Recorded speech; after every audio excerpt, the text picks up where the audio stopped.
Jadi akhir zaman ini fitnah ini banyak.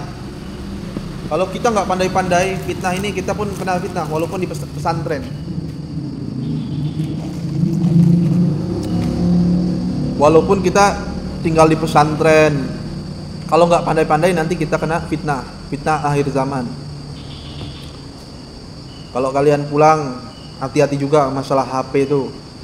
Jangan asal-asalan. Masalah HP ini kayak pisau. Kalau yang megang ini orang-orang alim, orang-orang pembisnis, buat bisnis, buat lihat media-media dakwah. Orang pembisnis buat bisnis, kalau orang-orang alim buat lihat media-media dakwah.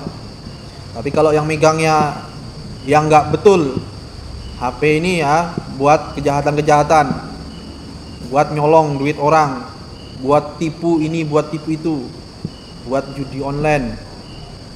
Itu kalau yang megangnya penjahat. Pistol, kalau yang megangnya polisi, buat nyari maling. Tapi kalau yang megangnya maling, bukan buat nyari polisi. Yang megangnya maling buat ngerampok orang. Pistol kalau yang megangnya polisi buat nyari maling, buat pengamanan. Tapi kalau yang megangnya maling buat ngerampok orang. Gitu juga HP. Kalian pulang jangan sekali-kali megang HP terlalu lama, kena fitnahnya. Termasuk diantaranya fitnah akhir zaman itu, manusia ini jauh daripada ulama. Jauh daripada ulama, jauh daripada ketaatan. Kok bisa sekarang masih banyak ulama orang jauh dari ulama? Kok bisa sekarang banyak kiai orang jauh dari kiai? Apa mendekati kiamat itu orang nggak percaya lagi adanya ulama. Bahkan sekarang udah banyak yang nggak percaya ulama yang dulu. Ulama Ahlussunnah wal Jamaah sekarang banyak nggak dipercaya.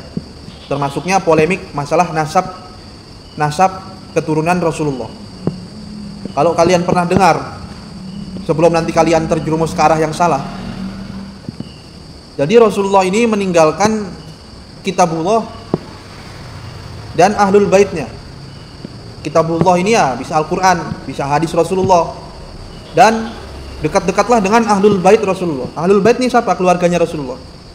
Loh, berarti keluarganya Rasulullah, keturunan Rasulullah ini masih ada? Keturunan Nabi Muhammad ini masih ada nggak? Masih. Yang namanya Habib. Kayak Habib Bahar, Habib Rizik, ini semuanya keturunan Nabi Muhammad. Kenapa bisa tahu? Karena ada pencatatannya.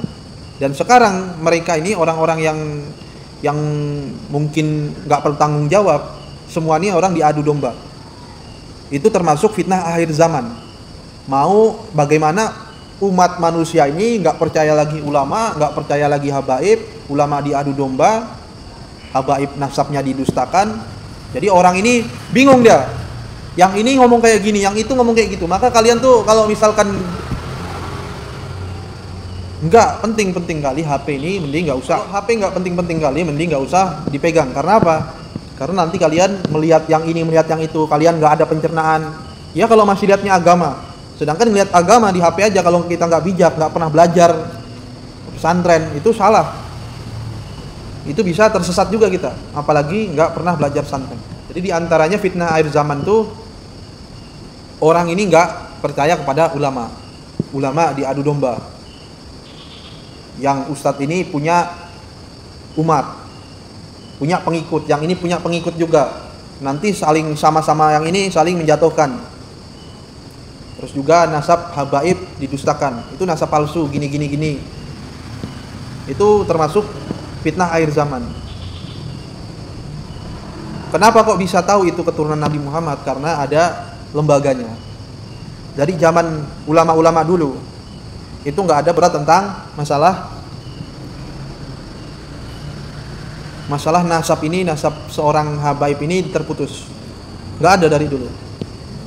Kalau misalkan kalian ketemu ada orang yang belakangnya misalkan Muhammad As-Segaf, Muhammad bin Yahya, Muhammad bukan namanya bapaknya Yahya ya, cuman ada belakangnya tuh bin Yahya, udah bin Yahya gitu.